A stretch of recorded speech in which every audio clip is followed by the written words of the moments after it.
Монголчуудын мэд түрүүн дээшээ гарч явах оронд нэр дуудсан уучлаарай байхгүй таарчлаа. Тэгээд гол асуудал төсвийн байнгын орон дээр бас яригдсан. Бид нар чуулган 2024 оны намар эхлснээс хойш яригдж байгаа нэг асуудал бол төсвийн доктортой эдлийн тухай хуулийн хэрэгжилт буюу нөө төсвийн гол дүрмийн биелэлт байгаа.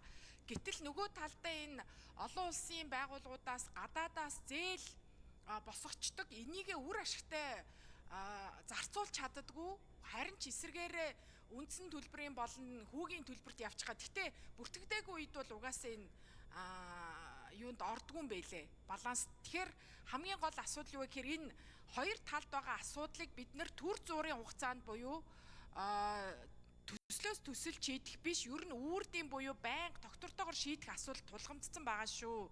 Тэгэхээр энэ удаадаа 3 төсөл орж ирсэн гадаад зээлгийн төсөл энээс 3 төслөөс сэлбийн төслийг нь хасж агаад энэ хоёр төслийн бол энэ удаадаа дэмжиж гэсэн юм асуудал яригдж байгаа. Яад вэ гэхээр тухайлбал энэтхэгийн элчин сайд хүртэл төсвийн доктортой эдлийн төсвийн байнгын орооныхонтой уулзаад инженерүүдэд ажилчдаа бас цалингийг нь олгож чадахгүй байна. Энэ газрын төсний үйлдвэрийн үйл ажиллагаа зогсох юм байдал төлөвтэй байгаад байна гэдэг асуудал учир байдлаас ойлгуулж ярьсан байгаа.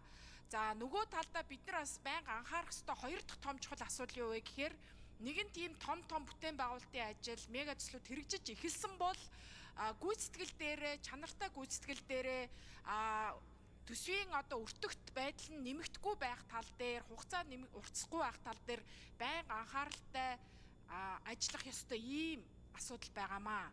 Тэгэхээр миний хувь хүний зүгээс санал болгож байгаа зүйл юу вэ гэхээр угаасаа жил болгон төсөв батлах эсвэл төсөв тодтогох үед гарч ирдэг асуудал болох төсвийн сахилга бат хөрөнгө оруулалтын төслүүдийг ирэмблэх за ямар төсөв нь тэзүүтэй байхын хэрхэн яаж үнэлэгдэхин гэдэг энэ асуудлуудыг зэгцлэх зайлшгүй юм чухал асуудал тулгамдсан. Тэгээд сангийн яамнаас энэ хөрөнгө оруулалтын удирдлагын тухай хуулийг боловсруулж байгаа энэ дээр дэмжиж ажиллаж байгаа энийг цаашдаа бас улсын хурал дээр дэмжиж хилэлцэх ёстой гэдгийг бас энэ ташрамд хэлчихье. За баярлалаа. Асуулт биш баг санал болчихоо та. За санал хэллээ.